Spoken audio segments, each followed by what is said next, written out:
Ever feel like you just need to shut the world out and enjoy some me time? Well, you're not alone. In fact, if you're someone who cherishes solitude, you might just share some pretty cool traits with others who feel the same. Let's dive into the top 9 personality traits of people who like to be alone. And trust me, you might find a few surprises. Trait 1. They're deep thinkers. People who enjoy being alone often spend a lot of time in their heads. They're the ones pondering life's big questions, or maybe just what to have for dinner. For an hour, let's talk about Alex. Alex works in a busy office, but always seems a bit detached. Why? Because Alex loves to dive deep into thoughts. During lunch breaks, while everyone else is chatting, Alex might be found staring out the window, thinking about everything from the meaning of life to planning out a novel. One day, Alex came up with an idea for a community garden project during one of these solitary moments, turning a simple lunch break into a plan that would later beautify the neighborhood. Trait 2. They value their independence. If you love your alone time, you probably know how to rely on yourself. You make decisions without needing a committee. Now meet Sam. Sam's the person who decided to move to a new city with nothing but a suitcase and a dream.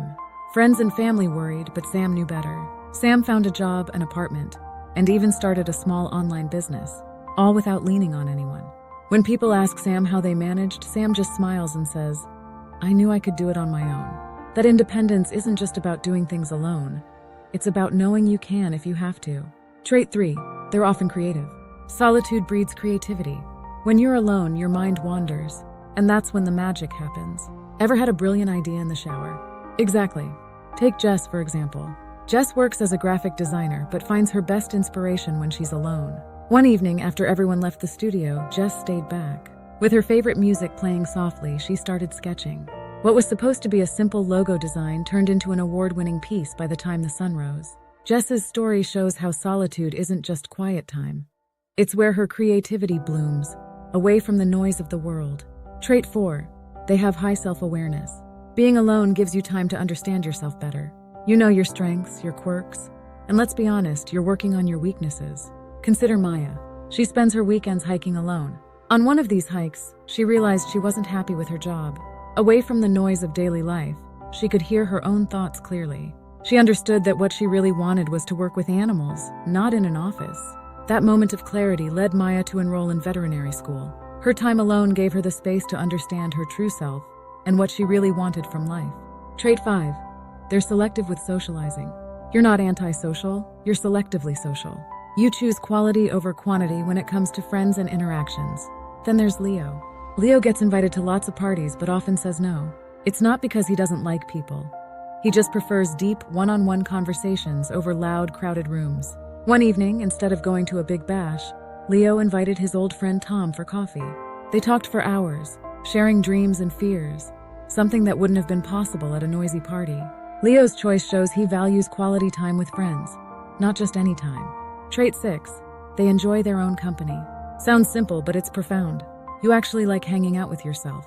Whether it's reading, gaming, or just chilling, you're good on your own.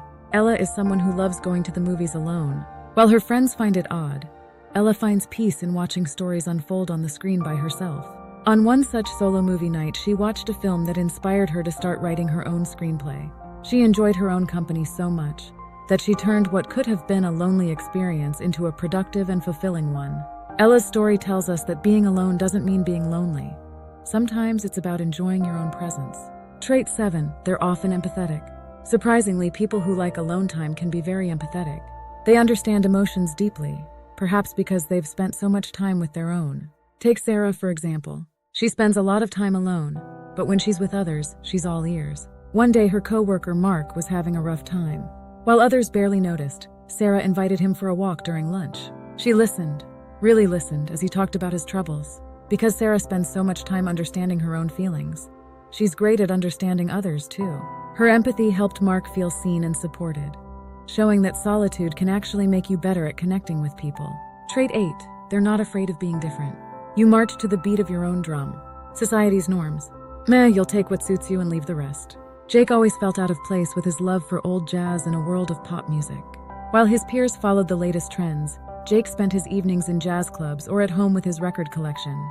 His uniqueness led him to start a blog about jazz, which surprisingly attracted many followers who felt the same but were too shy to admit it.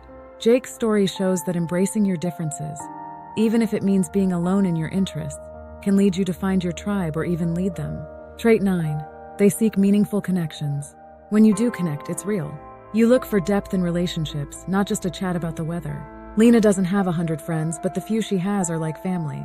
She met one of her closest friends, Mia, at a book club where only they showed up. Instead of being disappointed by the turnout, they spent hours discussing the book and life. That one meeting turned into a deep friendship where they share their deepest thoughts and dreams. Lena's preference for meaningful connections over casual acquaintances means her friendships are few but incredibly strong. So, if you see yourself in these traits, give yourself a pat on the back. You're part of a unique group that finds strength and joy in solitude. But hey, did any of these traits surprise you? Or maybe there's something you think we missed? If this video resonated with you, give it a like, hit that subscribe button, and don't forget to ring the bell so you won't miss out on more insights like these. Drop a comment below with your thoughts or what you'd like to see next. And hey, while you're at it, check out the links in the description for more resources on understanding your personality better. Thanks for watching, and remember, being alone doesn't mean you're lonely. It might just mean you're in great company. Catch you in the next video.